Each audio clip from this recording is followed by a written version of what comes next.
She walked into court smiling, like a teenager who thought the worst was already over. No tears, no panic, just quiet confidence. She believed she was going home. But then the lights dimmed, a screen flickered on, and everything she thought she'd buried came back to life. I'm bringing you this case on criminal women, where I examine the complex psychology behind female perpetrators. If cases like this interest you, subscribe now, because I publish 2 new cases every week. Imagine being 14 years old. You're worried about homework, friends, maybe getting grounded for something small. Now imagine being 14 and sitting in a courtroom charged with killing your own mother. That was Carly Gregg in 2024. Small for her age, soft voice, the kind of girl teachers once described as polite and bright. And yet, where the evidence told a story so dark it stunned an entire community in Brandon, Mississippi. On the outside, Carly's life looked normal.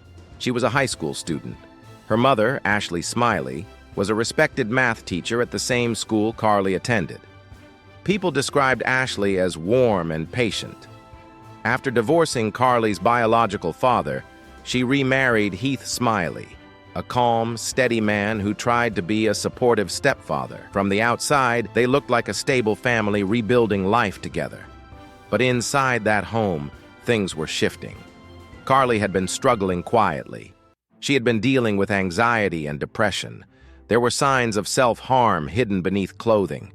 There were secret phones her parents didn't know about, vaping, talking to boys her mother hadn't approved of. She was living 2 different lives. The good student everyone praised, and the troubled teen hiding pain no one fully understood. Her parents tried to help. She started therapy. She was prescribed medication for depression. For a short time, it seemed like things might settle down. But in the weeks leading up to March 19th, 2024, something felt off. Her medication was changed. According to court testimony, she wrote in her journal about hearing voices and feeling disconnected from reality.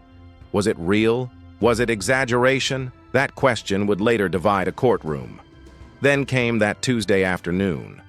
Ashley learned from another student that Carly had been vaping marijuana and hiding things. She wasn't furious. She was worried. After school, they drove home together. Security cameras inside the house recorded everything that happened next. At around 3:54 p.m., they walked into the house. The footage showed no screaming, no obvious fight. Ashley went toward Carly's bedroom, likely to search for the vape pens she'd heard about. Carly stepped outside briefly with the dogs. Everything seemed almost painfully ordinary.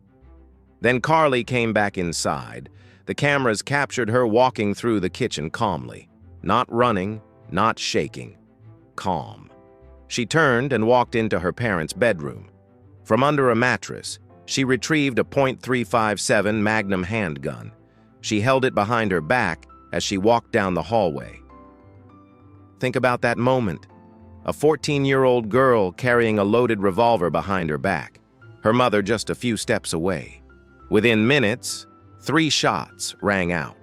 Ashley Smiley was hit multiple times. 1 shot to the shoulder, 1 to the neck, and 1 fired from close range into her face. She died there in her daughter's bedroom.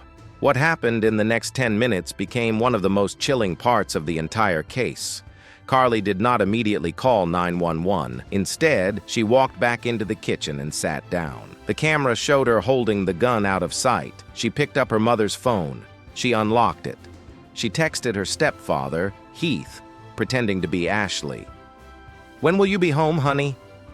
That word, honey, was something Ashley always used. It was familiar, loving, normal. Heath replied that he would be home soon. Carly then FaceTimed friends. She told them she had done something terrible. One friend suggested calling 911. Carly reportedly said no. She even asked one friend to come over.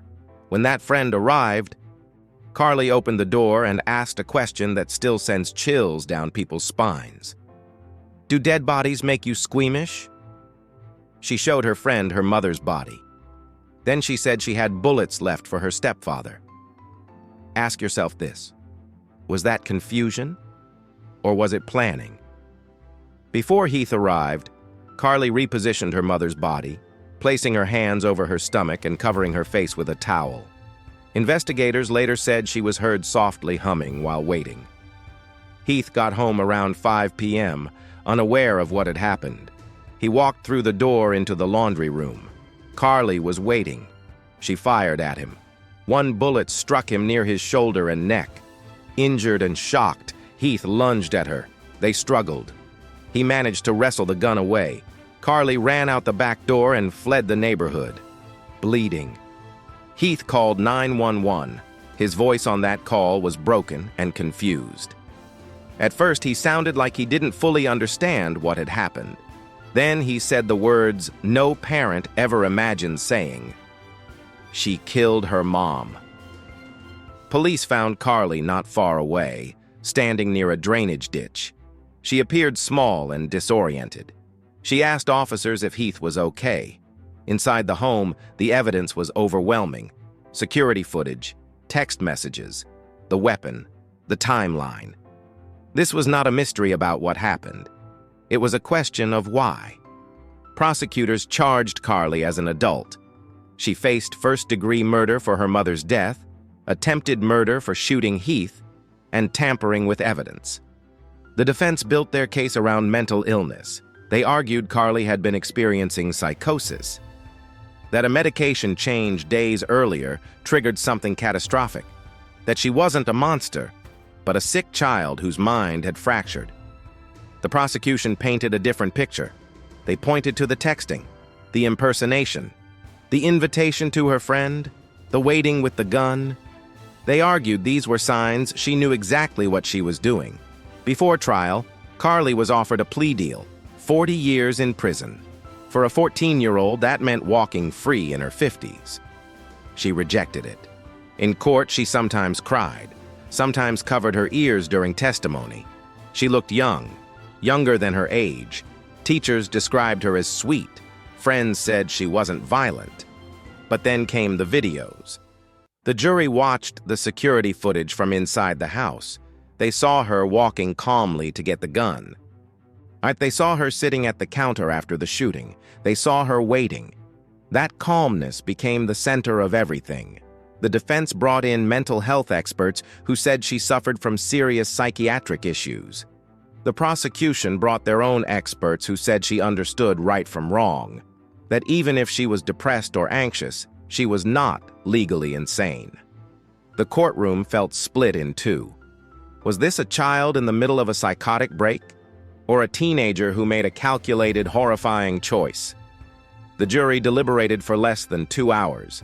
When they returned, Carly sat still, guilty of first-degree murder, guilty of attempted murder, guilty of tampering with evidence. The insanity defense was rejected.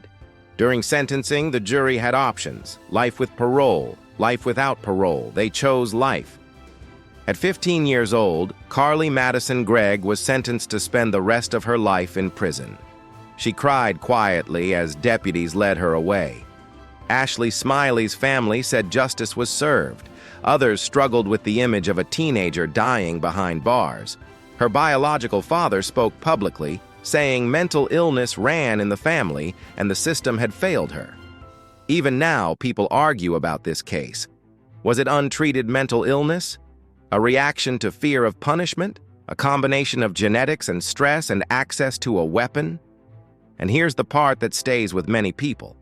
That smile in court before the video played. That belief she might go home. When the footage appeared on the screen, you could almost see the shift. The realization that the cameras had captured everything. That whatever story she hoped the jury would believe was now competing with cold, silent video. Sometimes the scariest crimes aren't committed by strangers in the dark. Sometimes they happen in quiet neighborhoods, behind front doors, in homes that look completely normal from the outside. A mother searching a bedroom, a daughter walking down a hallway. 3 shots that changed everything, and a courtroom where a teenager learned that some moments can never be undone.